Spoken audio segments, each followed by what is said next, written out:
YouTube শুরু হয়েছিল 14 ফেব্রুয়ারি 2005 সালে। এর প্রতিষ্ঠাতা ছিলেন স্যাড হার্লি, স্টিভসন এবং জাভেদ করিম। ইউটিউবের প্রথম ভিডিও ছিল মি অ্যাট দ্য জু নামক একটি 18 সেকেন্ডের ভিডিও, যা জাভেদ করিম তার বন্ধুদের সাথে তৈরি করেছিল। আর ভিডিওটা আপলোড করেছিল 23 এপ্রিল 2005 সালে। এবং সেই সময় থেকে আজ পর্যন্ত ইউটিউবে কি কি আপডেট ইউটিউবে রেখেছে সেই সম্পূর্ণ আপডেটগুলো এই ভিডিওতে আলোচনা করব। এবং এই ভিডিওতে এটাও বুঝতে পারবেন যে বর্তমান সময়ে ইউটিউবে কি পর্যায়ে একটি নতুন চ্যানেল গ্রো করতে হয় এবং কি কি কাজ করলে বর্তমান সময়ে একটি নতুন চ্যানেল গ্রো হতে পারে, সম্পূর্ণ কথা এই ভিডিওতে আলোচনা করব। এবার আমি আবারও ফার্স্টে চলে যাব 2005 সালের কথা। 2005 সালে ইউটিউব শুরু হয়েছিল একটি ছোট ভিডিও শেয়ারিং প্ল্যাটফর্ম হিসাবে এবং 2006 সালে গুগল ইউটিউবকে 1.65 বিলিয়নে কিনে নেয়।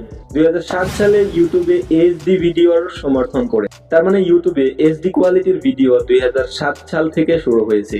2010 সালে ইউটিউব লাইভ শুরু করে, যেটা আপনারা বর্তমান সময়ে লাইভ দেখতে পারেন। সেই লাইভটা ইউটিউবে 2010 সালে স্টার্ট করেছিল। 2011 সালে ইউটিউব ইডু চালু করে, যা শিক্ষামূলক বিষয়বস্তুর জন্য তৈরি করা হয়েছিল।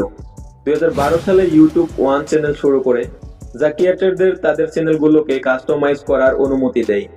এইভাবে 2015 সালে ইউটিউব রেড চালু করে, যা বিজ্ঞাপন মুক্ত ভিডিও এবং এক্সক্লুসিভ বিষয়বস্তুর জন্য তৈরি করা হয়েছিল। 2017 সালে ইউটিউব টিভি চালু করে, যেখানে যারা লাইভ করতো তাদের জন্য সহযোগিতা হয়েছিল।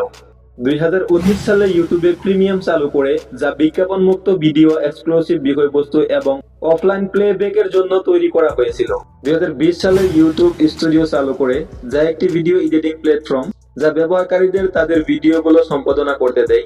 2021 সালে ইউটিউবে শর্ট চালু করে, যা একটি ছোট ভিডিও প্ল্যাটফর্ম, যেখানে ব্যবহারকারীরা 60 সেকেন্ডের কম ভিডিও তৈরি করে এবং সেখানে সেই ভিডিওটা শেয়ার করলে সেই ভিডিওটা শর্ট ভিডিও রূপে তৈরি হয়। 2022 সালে ইউটিউবে অনেকটাই আপডেট রেখেছিল। তার মধ্যে যেটা ফার্স্ট আপডেট ছিল, ইউটিউব শর্টস এর জন্য মনিটাইজেশন বিকল্প চালু করে, যা ক্রিয়েটরদের তাদের শর্ট থেকে অর্থ উপার্জন করতে দেয়। ইউটিউব প্রিমিয়ামকে ইউটিউব প্রিমিয়াম পাস নামে রিভাইভ করে, যা ব্যবহারকারীদের একটি সাবস্ক্রিপশন ভিত্তিক পরিষেবা প্রদান করে। ইউটিউব তার ওয়েবসাইট এবং মোবাইল অ্যাপের জন্য একটি নতুন ডিজাইন চালু করে, যা ব্যবহারকারীদের জন্য আরো সুবিধাজনক এবং আকর্ষণীয় ইন্টারফেস প্রদান করে। ইউটিউব তার কমিউনিটি গাইডলাইন্স আপডেট করে, যা ব্যবহারকারীদের জন্য আরো স্পষ্ট এবং সহজ বোধগম্য নির্দেশিকা প্রদান করে। 2023 সালেও 5 সালের মতন অনেকটাই আপডেট দিয়েছিল ইউটিউবে। ইউটিউব তার অ্যালগরিদম আপডেট করে, যা ব্যবহারকারীদের জন্য আরো সঠিক এবং প্রাসঙ্গিক ভিত্তিক সুপারিশ করে। ইউটিউব শর্টসের জন্য নতুন মনিটাইজেশনের বিকল্প চালু, যা ক্রিয়েটরদের তাদের শর্ট থেকে আরো বেশি অর্থ উপার্জন করতে দেয়। ইউটিউব তার কপিরাইট নীতি আপডেট করে, যা ক্রিয়েটরদের আরো স্পষ্ট এবং সহজে বোধগম্য নির্দেশিকা প্রদান করে। ইউটিউব তার প্রাইভেসি নীতি আপডেট করে, যা ব্যবহারকারীদের তাদের ডেটা এবং গোপনীয়তা রক্ষা করতে সাহায্য করে। 2023 সালের যেটা লাস্ট আপডেট ছিল, সেটা হলো ইউটিউব স্টুডিও আপডেট করেছিল। 2024 সালের যেটা প্রথম আপডেট ছিল, সেটা হলো মনিটাইজেশনের নীতি পরিবর্তন। ইউটিউব তার মনিটাইজেশনের নীতি আপডেট করেছে। এখন যদি আপনি আপনার ভিডিওতে ড্রিমটেক ফিচারের মাধ্যমে জেনারেট করা মিউজিক ব্যবহার করেন, তাহলে আপনার ভিডিও মনিটাইজেশন করা হবে না। রাশিয়ান বিজ্ঞাপন নিষেধ। ইউটিউব রাশিয়ায় বিজ্ঞাপন দেখানো বন্ধ করে দিয়েছে।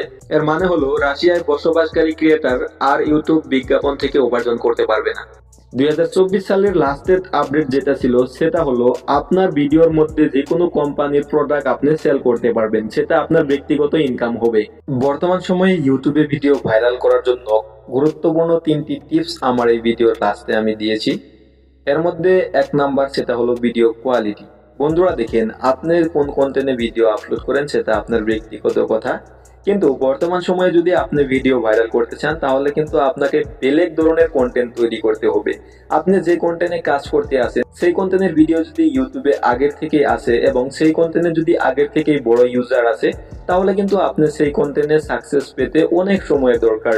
যদি আপনি খুব তাড়াতাড়ি গ্রো করতে চান, তাহলে ইউনিক ইনফরমেশন থাকা কন্টেন্ট তৈরি করতে হবে। 2 নম্বরের যে টিপসটি আমি রেখেছি, সেটা হলো ভ্যালু। বন্ধুরা, ভ্যালু কি বোঝায়? ভ্যালু আরেকটি আছে ভ্যালুলেস।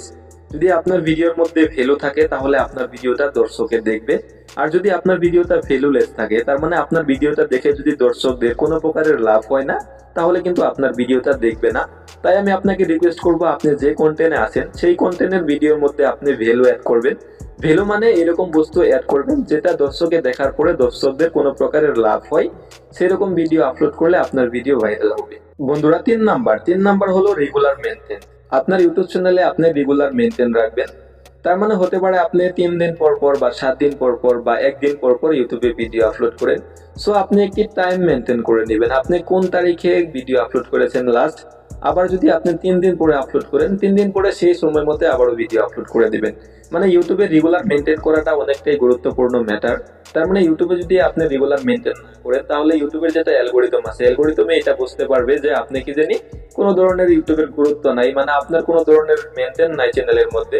তাহলে ইউটিউব অ্যালগোরিদম বুঝতেই পারবে না যে আপনি ইউটিউবকে নিয়ে মাথা মারছেন। যদি আপনি রেগুলার মেনটেন করে ভিডিও আপলোড করেন, হতে পারে সেটা আপনি 10 দিন পরে পরে ভিডিও আপলোড করেন, তবুও যদি রেগুলার মেনটেন, তাহলে কিন্তু ইউটিউবে বুঝতে পারবে যে আপনি ইউটিউবের সাথে জড়িত আছেন, আপনি ইউটিউবে কিছু করতে চান। তো যখনকার ইউটিউবে এটা বুঝতে পারবে তখনকার আপনার ভিডিও ইউটিউবে নিজে নিজে পোস্ট করে দিবে। আশা করি বুঝতে পেরেছেন। আর প্রতিনিয়ত ইউটিউব রিলেটেড ভিডিওর জন্য আমার এই চ্যানেলটিকে সাবস্ক্রাইব করে আমাদের সাথে জড়িত থাকবেন। এখানে আমি প্রতিনিয়ত ইউটিউব রিলেটেড ভিডিও আপলোড করি।